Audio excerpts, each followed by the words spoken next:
आप देख रहे हैं यंग बाइट्स, मैं हूं आपके साथ पूजा ठाकुर। कोविड के इस दौर की बात की जाए तो इस दौर में हर कोई परेशान है, लेकिन अगर स्टूडेंट्स की बात की जाए तो ऑनलाइन क्लासेस से वो ऑलरेडी परेशान थे क्योंकि प्रेजेंस नहीं रहती थी उनकी क्लासेस में।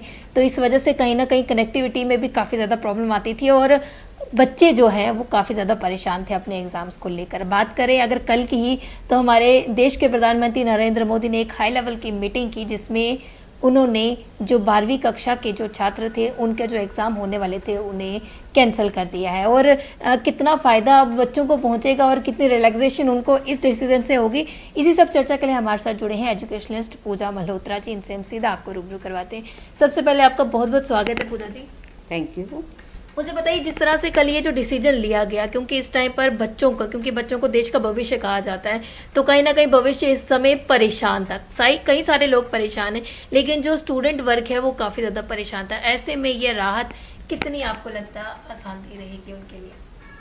स्टूडेंट्स परेशान थे, लेकिन सिर्फ स्टूडेंट्स नहीं, उनसे कनेक्टेड उनके पेरेंट्स, उनके टीचर्स सब परेशान थे।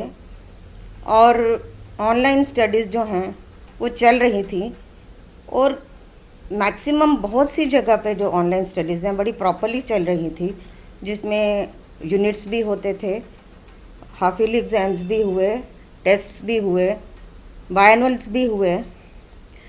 तो ये जो एग्ज़ाम्स, ये जो सीरीज़ में चलते हैं, और जो बच्चा 10 साल से रादर 12 साल से पढ़ाई कर रहा है और ऑलमोस्ट एक ही स्कूल में पढ़ते हैं बच्चे, हर बच्चे की परफॉर्मेंस जो है वो पेरेंट्स को भी पता होती है और स्कूल वालों को भी पता होती है।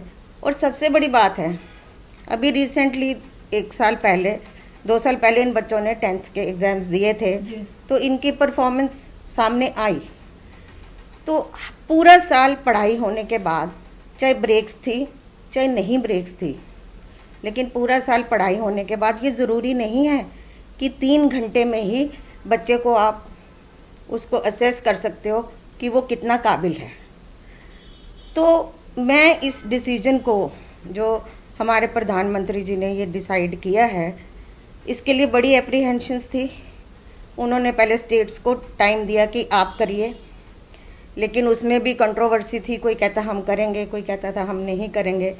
लेकिन ये जो फाइनल और स्ट्रिक्ट डिसीजन उन्होंने लिया, ये बहुत बढ़िया लिया, क्योंकि हेल्थ इज़ वेल्थ। हेल्थ है तो सब कुछ है। हेल्थ है तो जो बच्चे हैं, कोई भी माँ बाप नहीं चाहता कि हम जानबूझकर अपने बच्चे को मुसीबत में डालें। और जो ये अभी सेकंड वेव चल रही है कोरोना की, अब कह रहे हैं थर्ड है। अब जब इतने लॉकडाउन्स हैं, उस लॉकडाउन्स के हिसाब से मैं नहीं समझती कि बच्चों को फिज़िकली एग्जामिनेशन हॉल में बुलाया जाए और एग्ज़ाम्स दिलाए जाए, क्योंकि लगभग पूरे ऑल ओवर इंडिया में नियरली 1.5 करोड़ बच्चा जो है वो 12th के एग्ज़ाम के लिए बैठेगा। और 1.5 करोड़ के अगर पेरेंट्स भी लगाए जाएं तो वो 2.5 करोड़ वो हो गए। उसके बाद टीचर्स हैं, उसके बाद हेल्पर्स हैं, उसके बाद जिन्होंने स्टेशनरी बनानी है, छापनी है, सप्लायर्स हैं, गाड़ियां हैं। तो आप मानो कि तकरीबन 5 करोड़ नियरली इसमें पूरे हिंदुस्तान में लोग इन्वॉल्व होंगे सिर्फ 12th के एग्ज़ाम के लिए। और ये एक बहुत बड़ा, अगर हिंदुस्तान में और स्कूल्स में और एडमिनिस्ट्रेशंस में इतना फुल प्रूफ सिस्टम नहीं है कि हम वो प्रोटोकॉल्स को फॉलो कर सकें, कि डिस्टेंस हो, बात नहीं की जाए। आप कैसे रोक सकते हो? अगर एक एग्जामिनेशन सेंटर में 500 बच्चों का पेपर है, कहाँ से?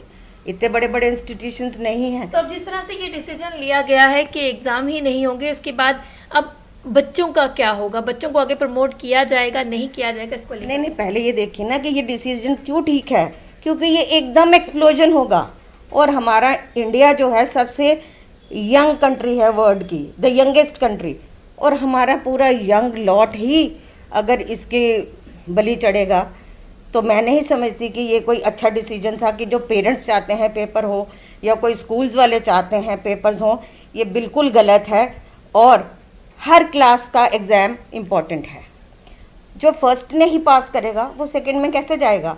ऐसे ही ये स्टेप बाय स्टेप चलता है। तो हर एज के लिए हर क्लास इम्पॉर्टेंट है, ना कि सिर्फ एक 3 घंटे के एग्ज़ाम इम्पॉर्टेंट है जिससे कि आप बच्चे को पास कर सको। तो ये एक बड़ा अच्छा डिसीजन है। और इसके बाद जैसा कि आपने मुझे ये पूछा कि अब उनको टाइम मिलेगा, उन्होंने ये डिसीजन लिया है, अब नेचुरली वो अपनी हायर अथॉरिटीज़ को, अपने हायर एजुकेशन डिपार्टमेंट वालों को, लोगों को बुलाएंगे कि भाई अगर हमने इनको प्रमोशन दी कैसे देनी है, और जब दे दी है तो नेक्स्ट क्लासेस के लिए 12th के बाद ही होता है ना कि वो इनके एंट्रेंसेस होते हैं, बच्चे प्रोफेशनल लाइंस में जाते हैं, तो उसके लिए वो पॉलिसीज़ फ्रेम कर देंगे अगर, तो नेचुरली हमेशा बच्चा वही पास होता है, उस एग्ज़ाम को पास करता है कि जो उस काबिल होता है। तो अगर वो 12th में उसको चढ़ा भी देते हैं, पास कर भी देते हैं, तो उन एग्ज़ाम्स के लिए बच्चा अपनी सेल्फ स्टडी और सेल्फ प्रिपरेशन से वो एग्ज़ाम पास करके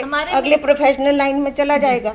हमारे मीडियम से जितने भी दर्शक आपको देख रहे हैं उनको क्या एक मैसेज आप देना चाहेंगे? मैं दर्शकों को ये मैसेज देना चाहूँगी कि हमारे बच्चे हमारी धरोहर हैं, हमारे बच्चे जो हैं देश का फ्यूचर हैं, और हम जानबूझ के हम उनको मौत के कुएं में हमें नहीं धकेलना चाहिए। हर पेरेंट को आराम से बैठना चाहिए और इस चीज़ को बिल्कुल नहीं ये सोचना चाहिए कि हमारा बच्चा एग्ज़ाम नहीं दे रहा। कोई सोचेंगे कि मेरे बच्चे के 99% मार्क्स आते थे, वो तो बेचारा वो भी पास हो गया, और जो जिसके 30% भी नहीं आते थे वो भी पास हो गया। ये टाइम ये सोचने का नहीं है। ये वक्त आपकी बच्चे की हेल्थ की प्रायोरिटी का है, कम्युनिटी की और कंट्री की हेल्थ की प्रायोरिटी का है। हमें इसको ध्यान में रखते हुए हमें मोदी जी के इस डिसीजन को वेलकम करना चाहिए, और जो पॉलिसीज़ होंगी वो मुझे लगता है कि वो स्टूडेंट्स फ्रेंडली ही होंगी और उससे बच्चों को कोई हार्म नहीं होगा। इसलिए मैं पेरेंट्स को, स्कूल्स को, जनता को ये अपील करती हूँ कि आप वेलकम करिए इस डिसीजन का और कोऑपरेट करिए। बहुत धन्यवाद हमारे साथ जुड़ने के लिए। तो साफ तौर से इनका कहना है कि आने वाले समय में जिस तरह से अभी एग्ज़ाम जो है ये कैंसिल कर दिया है, बिल्कुल रद्द कर दिया गया है, इसके बाद क्या पॉलिसी उन बच्चों के लिए लाई जाती है ये तो आने वाला वक्त बताएगा। आप इस तरह से देखते रहिए यंग बाइट्स। वीडियो जर्नलिस्ट अभिषेक बड़ू के साथ मैं पूजा ठाकुर, यंग बाइट्स चलो।